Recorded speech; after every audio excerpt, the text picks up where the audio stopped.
Bootstrap Confidential, the podcast where we talk to successful bootstrappers about the playbook for bootstrapping. Welcome to Bootstrap Confidential, where this episode I'm delighted to welcome Richard Pope to the show.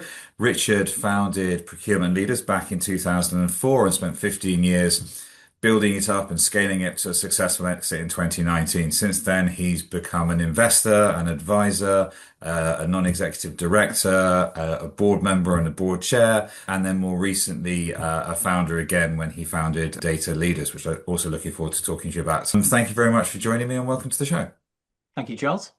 Great to be here. Fantastic. So I always like to start way back at the beginning. So in the depths of memory. So obviously, you were out in the workforce. You had a couple of years as a journalist, a couple of years in B2B sales, and then you decided after only like 4 years of experience in the workforce to now was the time to go for it. And was that kind of a leap before you look moment, or actually was it a very carefully considered? There's an opportunity here, and I think I can do something here. Ooh. Well, I mean, it was certainly a leap of faith at the time. I always wanted to set up my own business, actually, so that was always my plan. I landed in journalism because, truth be told, I kind of thought it sounded kind of clever. So I thought, okay, maybe that's a route. And I thought, okay, could I, set up a production company? And then I found it's a little bit more tricky when you're there. And I was doing news journalism, so straight kind of generous stuff for ITV. And then I decided to get some basically sales experience with a telecoms company. But my strategy at the time, rather innocently, was just to basically anyone that I spoke to, I sort of said, I want to set up a company, and that's what I want to do. So literally it was balls at coconuts, and then I came across a friend who also said, okay, I also want to set up a company, and that turned out to be my co-founder of Procurement Leaders, Mark Pereira. So that's how it kind of started the journey. So it was done very much, I would say, slightly naively and innocently at the beginning, where it was just kind of, okay, I'm keen to do this and get on with it, really, rather than formal business plan and really working it out. So that was Fantastic. Fantastic. It's the best way to go. So you met Mark, you both wanted to start a business. Were you, okay, there's an opportunity in this space and we're not quite sure what it is, but there's something here, or were you very much, here's a very, very specific opportunity and problem that we can solve. So let's start with that. So Mark actually originally came up with the idea of setting up the business, and that was an event company in procurement. And the reason was that he worked in the technology space selling HR software, and they were struggling to get through the procurement process. So he said to me, kind of, what about setting up a procurement event? So I was like, okay, great. I mean, I don't know much about procurement. What is that? But why not? It sounds like a good launch pad to have a crack at it. So we had another partner as well, Alex Martinez, and the three of us came together, although Mark and I kind of started it, and then Alex kind of joined a little bit later, but the three of us were always kind of there, sort of building it up, and yeah, it wasn't a kind of like a formalized plan that we kind of recognized that there were deep problems with procurement, but certainly there wasn't really many events around that were kind of, I suppose, answering the questions that senior people wanted to know. And so you've got two co-founders, which is fascinating, because I always talk to people and there are two of us or I was by myself, but three's not uncommon, but at the same time, so from a kind of like, what are some of the, undoubtedly some of the benefits around like, sharing the risk and, resilience when things, geeing each other up when things are getting really tough. But decision making and sort of overlapping skill set. I mean, how did that all work? Did you all have very clearly defined roles, or did you kind of like mix and match a bit? I think, Mary, in our case, we sort of all three of us were pretty strong on the sales front, though I probably brought the sales discipline from my previous role, but then Mark was sort of strong on the technology side and Alex was strong on the marketing side. So we kind of added that together. And it was an interesting sort of dynamic with us three, because we kind of acted like a bit like a policing mechanism with each other. We were, young, I would say very sort of competitive type people. So that kind of, Always uh, helps. yeah, yeah. I mean, good and bad actually in a sort of a way, but but I think we were all eager to get ahead, and we all had the same idea that what we wanted to do and how we wanted to build it, and that the idea that we wanted to, certainly my ambition was to build a company from absolute scratch and take it all the way through sale, and I never deviated from that across the whole time of doing it. That was always the plan.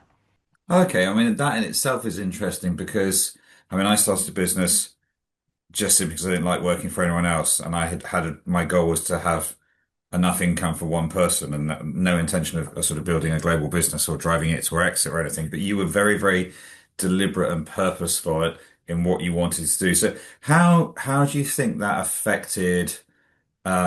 How did that impact decisions around growth and around culture and things? So, when you were bringing people on, were you very much like, look, this is the journey and this is where we're going, or is it that's just an end goal? I'm not quite sure how I'm going to get there yet. I think because of the way we kind of set up, and really actually procurement leaders, we sort of meandered to what procurement leaders eventually was.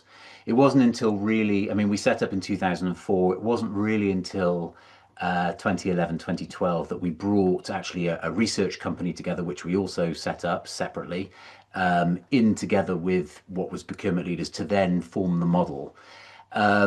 So we didn't really kind of formalize and say, we're taking it to exit over this period of time. And we didn't have all of those, I suppose, really those kind of learnings that people have now, where already there's courses on how you bootstrap an organization or what you need to do with investors or all this kind of stuff. And I don't think we really knew that or kind of planned it. So at the beginning, it was very much kind of, it was, hard driving sales. We thought, okay, that is the way that you succeed in business. We'd read lots of the kind of San Francisco or Silicon Valley books about how you do things like the MVP and the business model canvas. So I remember we used that back in 2005. But yeah, it wasn't formalized about going from A to B and that we want a sale. It wasn't until we sort of started professionalizing things really in the sort of, 2010 onwards, I would say, that we started to go, okay, this is what we're doing. But we didn't really communicate that to the team. Okay. And really the kind of, the beginning, there was, there's no money. So we just kind of took people, whoever we could, likeness of ourselves, which, obviously delivers a nice toxic environment when you've got too many guys basically in a single room. So we had to very much take I think a kind of, an intentional look at that about how we change the culture of the business and actually bring, various ages, females into the company, various other people, to level it out.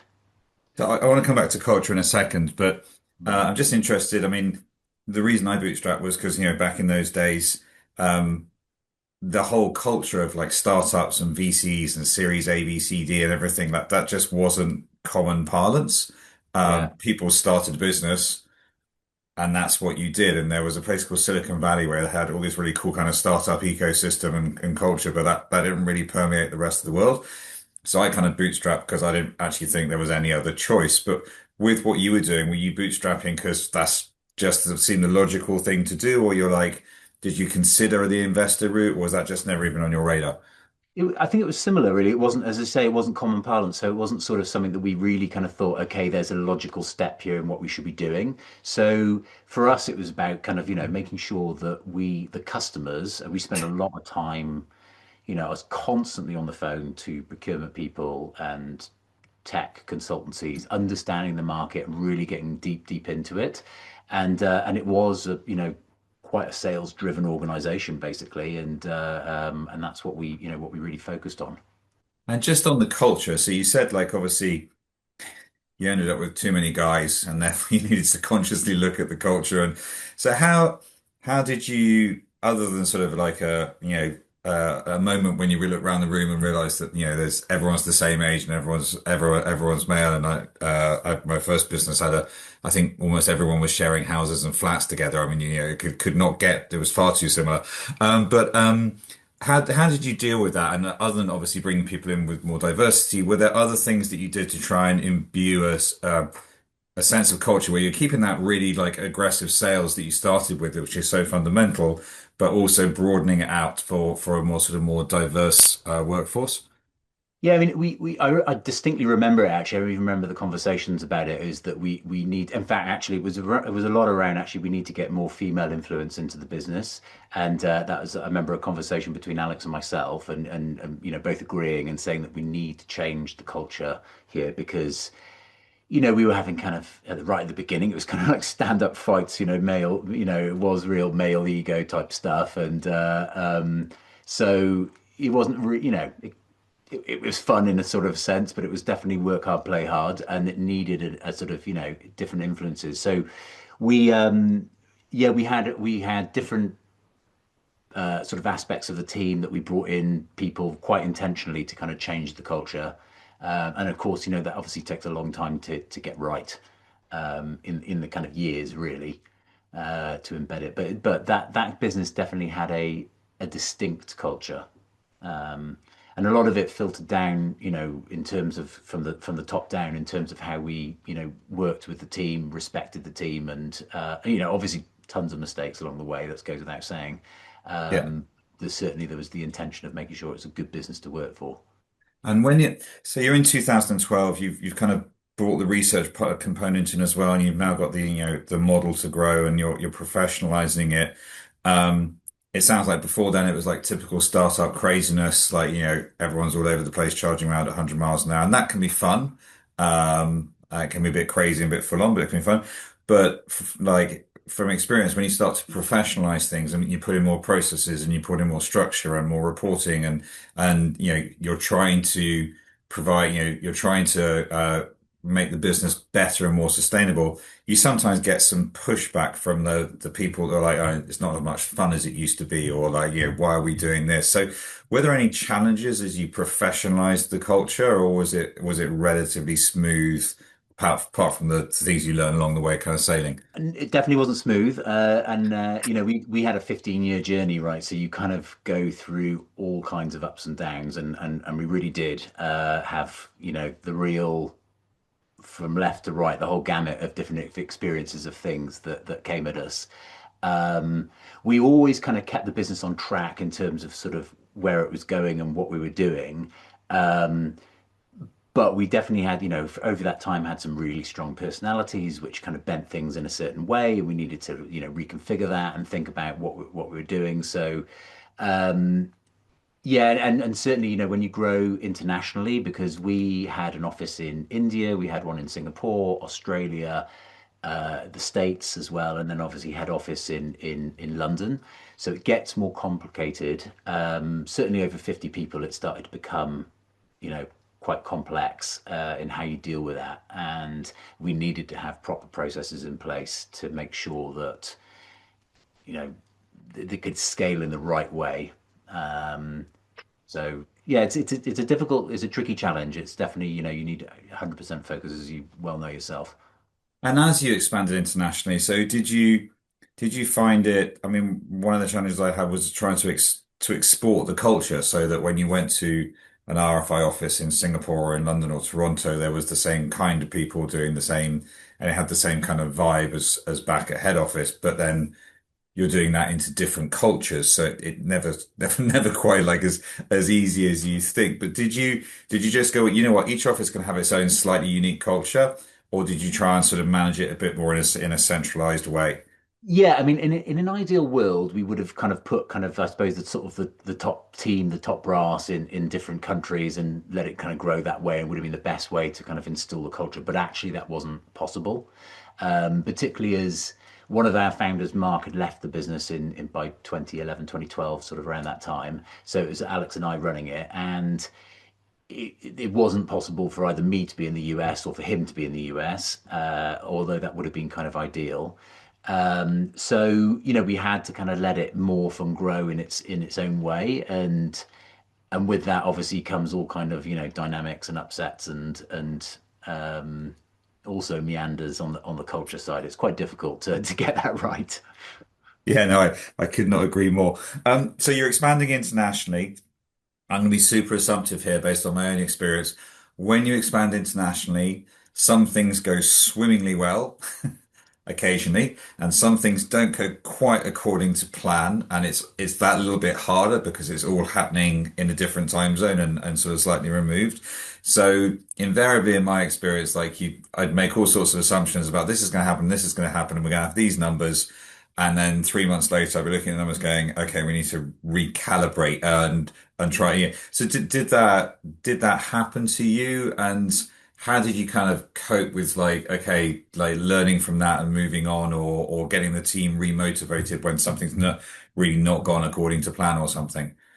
I think so. Yes, is the answer. We recalibrated many times, and I think that's in part and parcel actually in sort of that sort of that culture feeding down into sort of performance. And we were very much at the beginning, sort of, as I sort of said, kind of young, quite egotistical males, kind of like, we can do it, you can drive this forward, all that kind of stuff. And that fed through into the financials, where we were constantly, actually, we got to one point where we were always putting in forecasts that were just overhyped and just too beyond where we really could be. So it took, I think it was, it's conversations with the team though, it's sort of saying, why am I doing this? I'm never going to hit these numbers. It's just impossible. And we're going to miss numbers again this year. Do you really want that? And being quite open as kind of leaders to accept and go, okay, actually, if they've got a good point here, why are we really doing that? And as we got more sophisticated on the finance side, and having a strong CFO actually that was able to say that, guys, that's not going to happen. Like, look at what's happened previously. Is that really going to happen this year? I mean, why? What's changed to make you think you're going to shoot the lights out in that region? So having those kind of conversations, which are really useful, because you then start to understand, okay, the dynamics of making this business actually more mechanical in the sense of its performance and more predictable. And ultimately, that's where you kind of want to get it into a sort of, we say we're going to hit X, and we do actually hit X. We don't Yeah. hit, somewhere miles away, either, below it or above it. You want to hit it about at what you said you're going to do. And just on finance, because I always say that there's lots of things you can outsource, especially these days with all the things that you can get Gen AI to do for you. But you've got to have a salesperson, a product person, and a finance person in-house, particularly as you grow, because they're just too important. But most people who start businesses are either sales or product, or a combination of the two. So most founders, myself included, are trying to work out the optimum time to go and spend the money to bring a finance person in, for exactly that reason, to get a little bit of get a grown up in the room when it comes to forecasts and numbers, because Yeah. it's your business. You're bound to be optimistic. So at what point did you decide in that journey? Was it when you were professionalizing, and was it earlier? And how much, with hindsight now, do you think should have done it earlier, or actually no, that was the right time? I think, to memory, we should have done it earlier. I think we went down some real rabbit holes on the finance side with maybe not quite the right resources and the right level. And it wasn't until sort of, I think, a little bit later on that we really started to kind of, probably actually sort of, yeah, 2013 time. We had a lady called Anna Lovell that came in as a CFO. She brought in a whole dynamic of, professionalizing that side. And then we had another CFO after that, Andy Cox, who eventually took us to sale. And he again was a sort of, another really, professional a person that added a lot of value to the business. So yeah, I think we would have gone faster if we had sorted that side out earlier, and also as well sort of understood more about what was the market dynamics. Because although we were sort of, cranking out the events, we didn't really understand the events that well. Although we were doing lots of membership stuff, we out, you have to kind of find your product market fit, and that probably took quite a few years for us right at the beginning. Okay. As you're again kind of going back to, hopefully only going back to the early years, but maybe going back to the whole experience, one of the things that happens when you talk to any founder, particularly a new founder, is new founders are generally in sort of shock.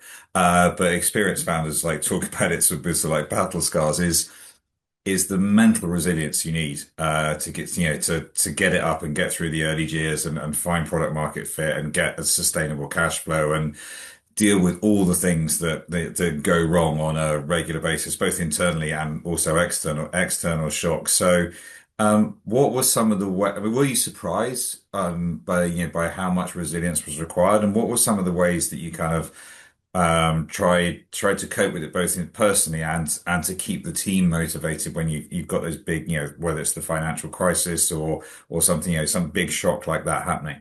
Yeah, it's definitely it's a really difficult aspect and a very difficult thing to manage in terms of like as a founder and leader in a business, you're going to endure a lot of stress. There's just no question because there's so many things that come at you. Um, I always I've had times where at procurement leaders, I was always actually, interestingly, I was always like set. I was like, this is going to be successful. I'm never going to stop until it's not. And that's what's going to happen. And that's how I had the mindset of it. In the later years, there was definitely some stressful dynamics as we had with the kind of the business. But interestingly, in data leaders, the second time round I did it, got all aspects of the business wiped off in the first 2 weeks because of COVID. I'll explain that in a minute. But there were some very stressful points where I sort of actually thought, oh my God, I'm going to fail here. This is actually going to fail. And I shouldn't be failing, but I'm going to. And it's very difficult actually to cope, and you've got to have some solid people around you. And in my case, my wife has been a fantastic crutch for me to be able to lean on to be able to deal with it. I stay fit and I stay try read lots, all that kind of stuff. But at the end of the day, if you're dealing with a lot of stress, it can be stressful. And Certainly can. yeah, I want to come back to to data leaders in a second and all the fun and joy of launching a business in COVID. But just before I do, did you lots of founders I talked to you to talk about the power of mentors and how useful mentors were. Um, I wish I'd known about mentors. I didn't find out about them until like 10 years, way too late, and I really wished I'd known about them from the start. But did you have mentors and what sort of how impactful were they for yourself? I did actually, and they were really useful. So I read about it quite early on, and so what I did is I went to my telecoms business that I went to that I worked at for a year called Alternative Networks at the time. I think it's called Alternative now. And actually, I approached the CEO, and he was the founder of the business. He was the Entrepreneur of the Year in 2005, Ernest and Young Entrepreneur Year, I think, a guy called James Murray. And I wrote to him. I wrote a nice letter to him, and I sort of said, I'm starting a business. Would you be interested in being my mentor and sort of meeting up occasionally? And he was like, yeah, I'd love to.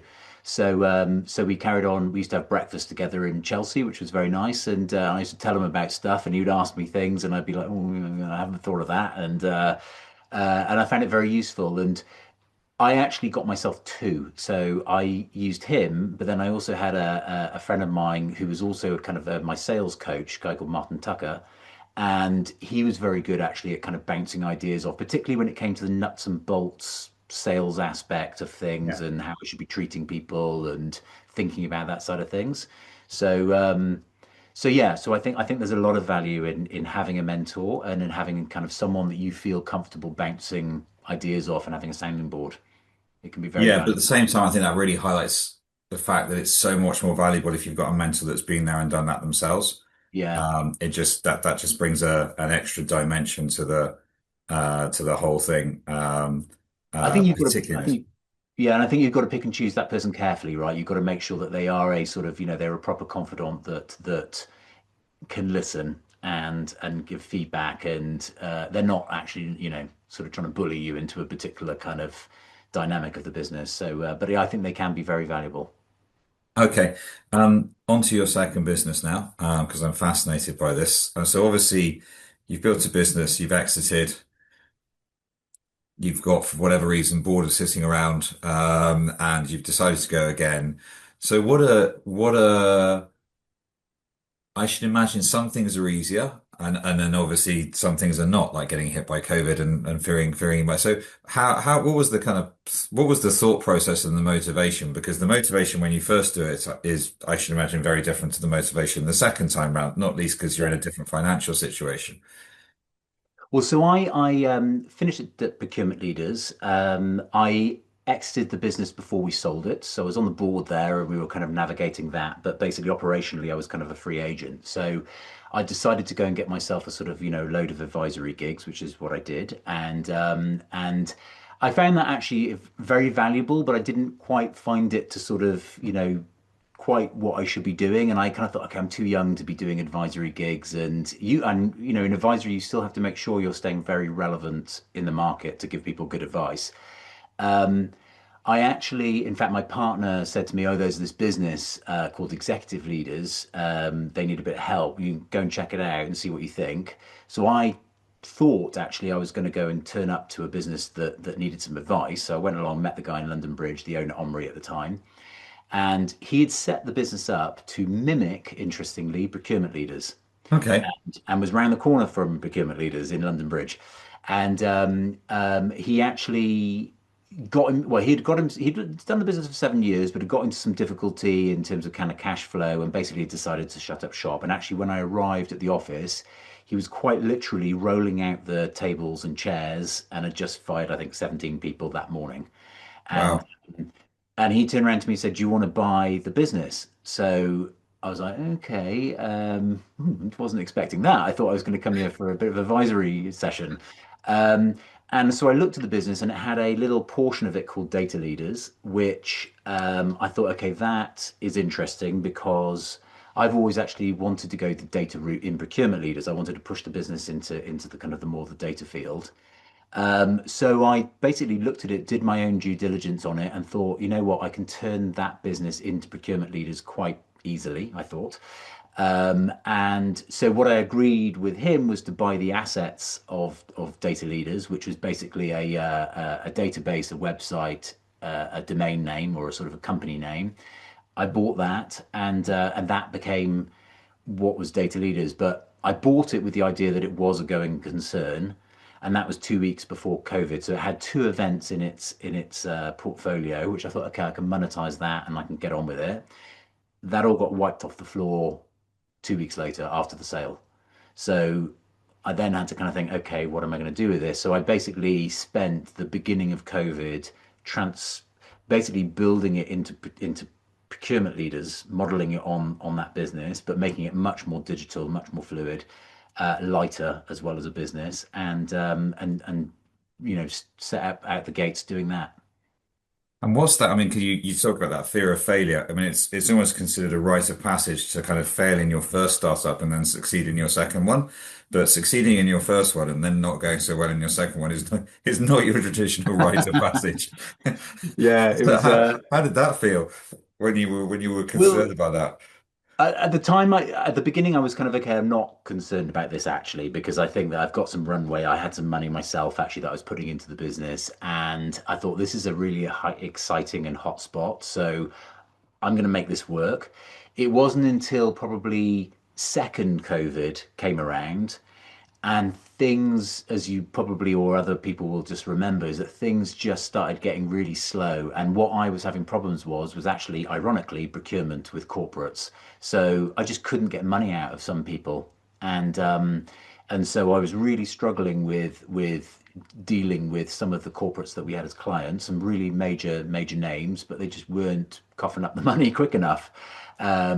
And so we had landed some fantastic clients, had a really great product, doing some really interesting stuff with the brand, and it all looked great. And obviously, behind the scenes, I was kind of, duck paddling and making sure that it was kind of, keeping the lights on. And that was tricky. And, I came to some points, as I sort of said, where I thought, okay, this is not going to work. And, uh, and had to think about how I'm going to deal with that. And part of that was actually getting investment. So I got some investment from, as you know, Mike Danson.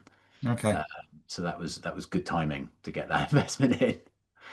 Yeah, not being paid. I mean, I remember when the financial crisis hit because all our clients were banks, and when the financial crisis first hit, all the banks just, that's it, stop everything going out, stop all monies going out, which I'm sure was fine if you were a big supplier, but we were a tiny bootstrap startup. And it's like, yeah, we owe you money. We're just not going to pay you. And we can't pay you at the moment. And you're just there going, well, we haven't got any money. You're just trying to desperately keep things going. But enough talk of doom and gloom and how to survive that. So I don't know if you've come across this phrase, founder tourism, which basically talks about the fact that, like back when we both started in the early 2000s, and there was, people had heard of Steve Jobs, but Jeff Bezos wasn't particularly well known, nor was Elon Musk. And the people weren't fettered in the same way they are now by the media and by Hollywood. Whereas now, like being an entrepreneur, I mean, people even describe themselves in those days as an entrepreneur. It's just like I started a business and I'm a business owner. But so obviously now it's become this whole kind of like culture, and there's the whole ecosystem with investment and Series A and. What it's led under the thinking of founder tourism is lots of people kind of like leave school, leave university, and go. I'm going to do that. It looks lots of fun. I just need to build an app that does this or do this or do this, and I'll be a billionaire and happy days. And while that's great because it encourages more people into the founder the founder ecosystem, which is great for economies amongst other things, it also means there's more and more people who are perhaps slightly unaware of what they're getting into, being hit by the reality and finding it quite confronting when they do. So what are some of the ways that you think as an investor, as a board member, as an AD, as an advisor, with your experience, that we can encourage people to say, look, yes, it's full on, you need a lot of resilience, but it is a lot of fun and there is lots of upside. How can you encourage them about the positives while at the same time kind of making them aware that there's some downside as well? But not so much that everyone just goes, you know what, I'm just going to stay where I am, and that sounds terrifying. I'm not doing that. I think it is really tricky actually because I do some work at a university, and actually there it's about thinking about, okay, what's the curriculum and how should we bake in, and lots of the professors you speak to, they're thinking about, okay, we're doing something, a subject area which wouldn't lend itself to business as such, in inverted commas, but actually we're thinking about how do we get that entrepreneurial spirit into the curriculum and into people's thinking so that they can go on to do something. And I think it is, the obviously the AI and the way things are set up, it has really reduced the barriers to entry in terms of being able to set up a business. And you can get these kind of, one, two people business probably that are kind of going to blow up and do really, really well. And interestingly, I think actually the amount of VC investment that's gone into people like Anthropic and OpenAI is a testament to where they think those platforms are going to go and how they're going to build into the infrastructure of entrepreneurship and building other businesses. Um, but yeah, at the same time is that you're going to endure some deep stress, and it's going to be very, very difficult. And are you going to build something which is just going to shoot the lights out from the start? Maybe, maybe not. The stories of those companies are going to a trillion valuation in a couple of years is just literally unheard of. Crazy. Uh, yeah, and most really in reality are going to fail, and there'll be a lot of roadkill basically out there.